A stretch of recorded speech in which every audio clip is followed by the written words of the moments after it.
Jangan lupa like dan subscribe terlebih dulu ya teman-teman. Sore yang tenang di kampung hewan, Nala si kucing berjalan santai.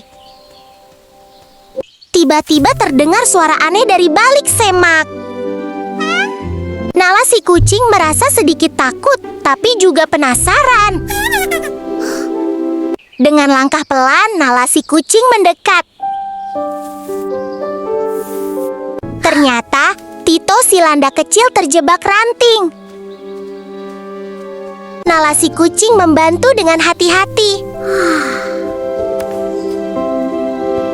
Tito merasa lega dan berterima Sama-sama kasih. Tito, aku merasa senang dan bangga bisa membantumu.